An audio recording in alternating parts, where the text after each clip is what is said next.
کیا Bharat cold war کی history دہرانا چاہتا ہے؟ کالم نگار Syed Sardar Ahmed Pirzada, the first blind journalist of Pakistan. Email safsaf@life.com، web blog www.safsaf.blogspot.com۔ روزنامہ نوائے وقت، مورخہ 30 ستمبر 2016۔ انسانوں کی طرح جنگوں کی بھی بہت سی اقسام ہیں۔ انہی میں سے ایک کولڈ وار ہے، جس کا ذکر سوویت یونین کے خاتمے سے پہلے بہت عام تھا۔ جو ہی سوویت یونین ڈوبا، لوگوں نے سمجھ لیا کہ کولڈ وار کا زمانہ بھی ختم ہو گیا۔ کولڈ وار کے خاتمے کی بات کرنے سے پہلے اس کے آغاز کی بات کرتے ہیں۔ اب سے ٹھیک 700 برس قبل یعنی 14ویں صدی میں اسپین کا ایک مشہور پرنس ڈان جان مینوئل ہو گزرا ہے۔ وہ اپنی بہت سی شادیوں کے انتخاب میں اپنی سیاسی اور معاشی ترقی کو ضرور مد نظر رکھتا تھا۔ اس کی شدید خواہش ہوتی کہ اس کی اولاد کا تعلق شاہی خاندانوں سے برقرار رہے۔ وہ اپنے وقت کا امیر ترین اور سب سے طاقتور پرنس بن گیا، یہاں تک کہ اس نے اپنے عہد کے بادشاہ کے مقابلے میں اپنی کرنسی بھی جاری کر دی۔ ڈان جان کو لٹریچر کا بہت شوق تھا۔ اس کی اس عادت کو معاشرے میں ناپسندیدگی کی نگاہ سے دیکھا جاتا تھا، کیونکہ اس زمانے میں لٹریچر یا ادب سے تعلق رکھنے والے معزز اور باعزت نہیں سمجھے جاتے تھے۔ تاہم ڈان جان نے اپنا کام جاری رکھا اور شاعری سمیت 13 کتابیں تحریر کیں، جن میں سے اب 8 دستیاب ہیں۔ یہ ڈان جان ہی تھا جس نے سب سے پہلے کولڈ وار کی حکمت عملی کی نشاندہی کی۔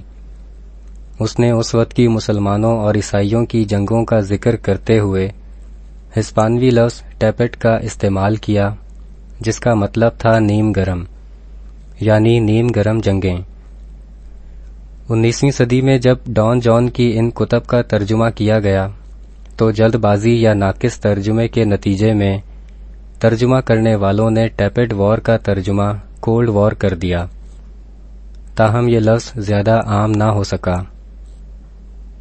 اس کے بعد برطانیہ کے مشہور ناول نگار جارج آرویل نے کولڈ وار کی اصطلاح اپنے ایک مضمون آپ اور ایٹم بم میں لکھی، جو 19 اکتوبر 1945 کو برطانوی اخبار ٹریبیون میں شائع ہوا۔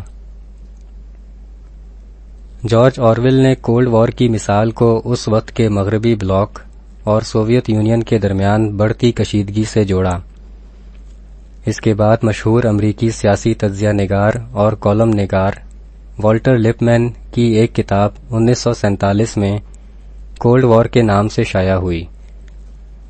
کتاب کی اشاعت کے بعد یہ اصطلاح پوری دنیا میں وبائی بیماری کی طرح پھیل گئی اور 1990 میں سوویت یونین کی تباہی کے بعد بظاہر غائب ہو گئی۔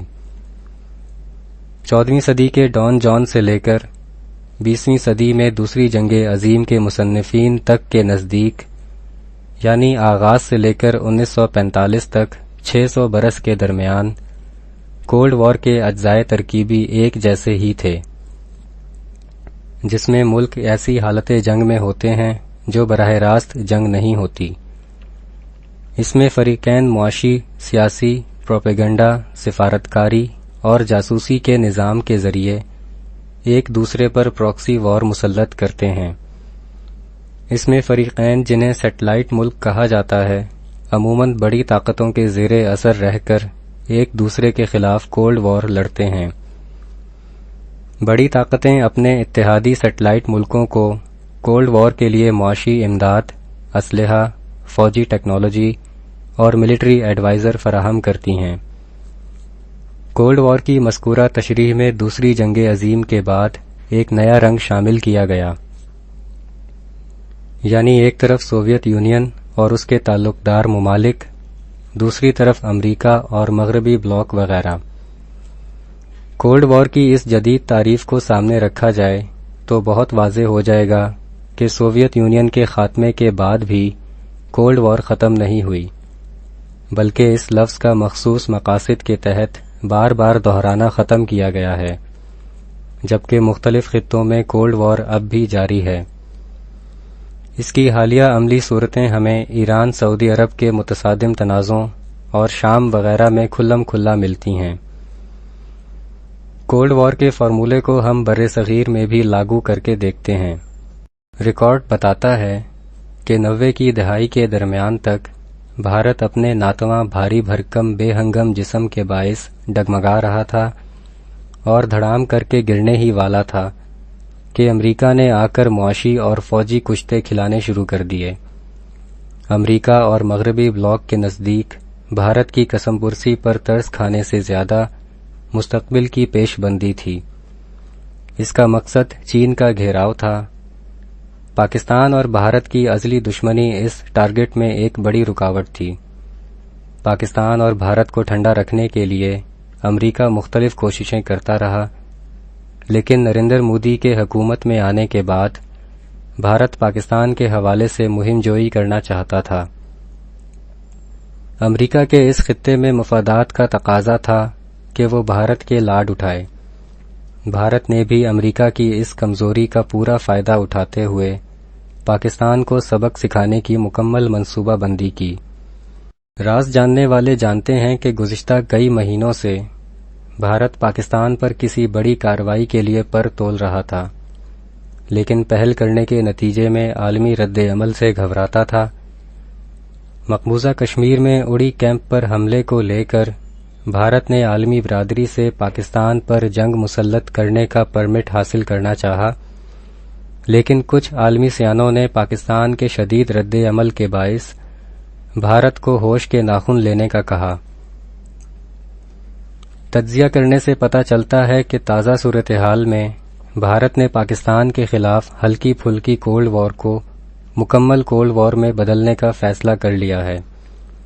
کولڈ وار کے مندرجہ بالا تاریخی فارمولے کو مد نظر رکھا جائے تو یہاں سب اجزائے ترکیبی پورے ہیں، یعنی بھارت پاکستان کو عالمی برادری میں سفارتی طور پر تنہا کرنا چاہتا ہے، سندھ طاس معاہدہ منسوخ کر کے پاکستان کی معیشت تباہ کرنا چاہتا ہے، پاکستانی سیاست میں افراتفری پھیلانا چاہتا ہے، کلبھوشن یادو جیسے ریاستی جاسوسوں کے ذریعے پاکستان میں دہشت گردی کرتا ہے اور پروپیگنڈا کر کے پاکستان کو بدنام کر رہا ہے۔